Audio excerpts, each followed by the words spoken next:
में अनंत बार नमन। मत्स्यासीन पूज्य बाबा के श्री चरणों में कोटि कोटि नमन।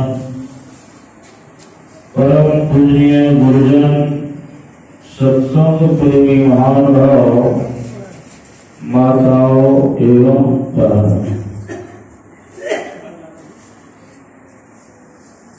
अभी हम लोग पाठ्यक्रम में गुरु की महिमा के संबंध में सुन रहे हैं। इस संसार में बिना गुरु के किसी के जीवन की शुरुआत नहीं होती, और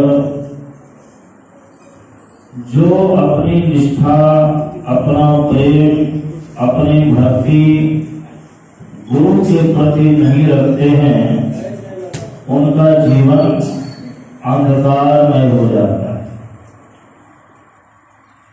उपनिषद में आया है, असतो मां सद्गमय तमसो मां ज्योतिर्गमय मृत्योर मां अमृतम गमय। हम जन्मों जन्मों से इस असत्य, इस नश्वर संसार में भटक रहे, जिसे संत महात्मा लोग परदेश कहते हैं, किराए का घर कहते हैं, जिसे मुसाफिर खाना कहते हैं, उसी को ही हम अपना मान बैठे। संत महात्मा लोग कहते हैं, एकमात्र सत्य कौन है? तो कहा गया है उपनिषद में कि ब्रह्म सत्य जगत मिथ्या। एकमात्र ब्रह्म यानी परमात्मा ही सत्य है। परमात्मा के अलावे और जो भी है उसमें किसी न किसी तरह से परिवर्तन होते रहता है। तो जिसमें परिवर्तन हो, जिसकी स्थिति एक समान नहीं रहे, वो सत्य नहीं हो सकता है।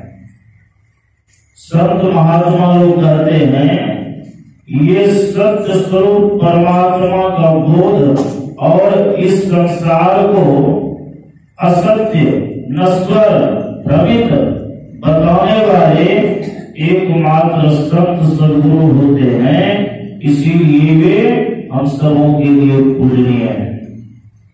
तमसो मां ज्योतिर्गमय, जन्मों जन्मों से हम अंधकार मंडल में पड़े हुए, और अंधकार मंडल में पड़े रहने के कारण ही हमारे जीवन से आवागमन के चक्र से हम आप मुक्त नहीं हो पाते।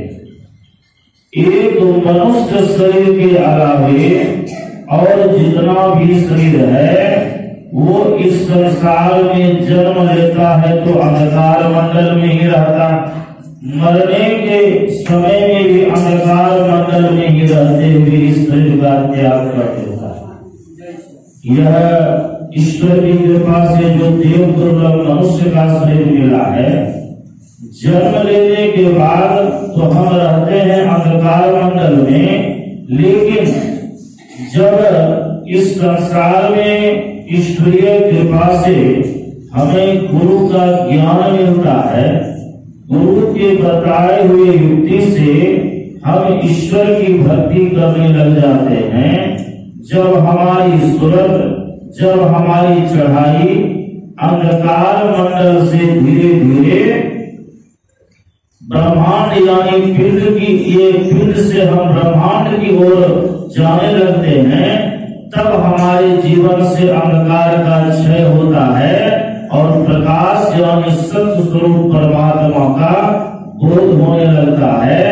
हम अंधकार से निकल करके जो प्रकाश में जाते हैं, इसके पीछे संत सद्गुरु का बहुत बड़ा हाथ होता है। यदि उनकी कृपा नहीं हो तो हम अंधकार मंडल में ही रहकर भटक कर इस संसार से चले जाएंगे, जीवन का कल्याण होने वाला नहीं।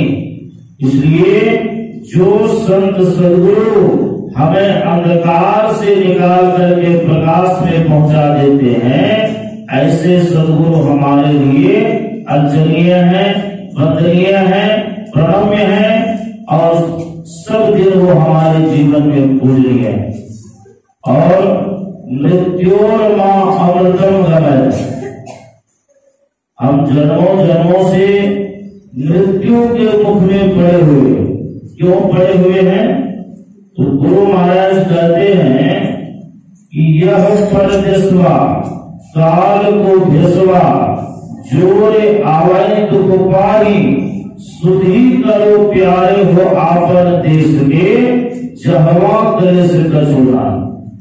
इस संसार में जब तक हम आते रहेंगे तब तक मरना पड़ेगा, और जब तक मरते रहेंगे जन्मते रहेंगे तब तक इस जीव का कल्याण होने वाला नहीं है।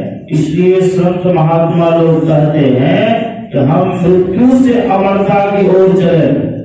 तो मृत्यु से अमरता प्रदान करने वाले हमारे जीवन में कौन है? सदगुरु है।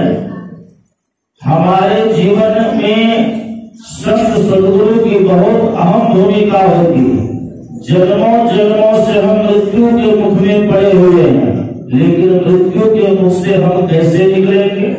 हमारे अंदर मृत्यु के मुख से निकलने का रास्ता है, वो साधन है, वो व्यवस्था है, लेकिन हमारे ज्ञान के ऊपर अज्ञान का पर्दा पड़ा हुआ है। इसीलिए बिना गुरु युक्ति के हम मृत्यु से अमरता को प्राप्त नहीं कर सकते। इसके लिए गुरु महाराज कहते हैं, जो नहीं समझो सतगुरु पद कहो, परगट सतगुरु आही, बाबा देवी साहब परगट सतगुरु में ही जा पद बन जाए। इस अध्यात्म ज्ञान को समझना बड़ा ही कठिन है, लेकिन कठिन से कठिन ज्ञान को समझाने की क्षमता संत सदगुरु के पास होता है। इसीलिए संतों के चरणों में, सदगुरु के चरणों में जब हम आप आएंगे तो क्या होगा? सदगुरु की महिमा अनंत, अनंत किया उपकार, लोचन अनंत उघारिया, अनंत दिखावा। जो हमारे जीवन से अंधकार को मिटा दे, जो हमें इस असार संसार रूपी भवसागर से पार लगा दे, ऐसे ही संत सदगुरु होते हैं। गुरु किसे कहते हैं? तो गुरु कहते हैं ज्ञानदाता, जिनके द्वारा हमारे जीवन में कुछ न कुछ बुद्धि, कुछ न कुछ ज्ञान की प्राप्ति होती है, वो गुरु कहलाने के हकदार है। संत कबीर साहब कहते हैं, गुरु नाम है ज्ञान का, शिष्य सीख ले सोए, ज्ञान मर्याद जाने बिना गुरु और शिष्य को। हम सबों का तो परम सौभाग्य है, हमें असत्य संसार से सत्य स्वरूप परमात्मा का बोध कराने वाले, अंधकार से प्रकाश की ओर ले जाने वाले, मृत्यु से हमारे जीवन में अमरता प्रदान करवाने के लिए हम लोगों ने अपने जीवन में संत सदगुरु महर्षि में ही परमहंस जी महाराज जैसे अनुभवी संत सदगुरु को अपना खेवनहार बना लिया। हम सबों की जीवन नैया भक्ति करते करते किनारे लगेगी, लेकिन इसके लिए गुरु के प्रति अटूट निष्ठा की आवश्यकता है। गुरु के प्रति अटूट निष्ठा रहेगी तो जीवन का परम कल्याण होगा। बोलिए श्री सदगुरु महाराज की जय।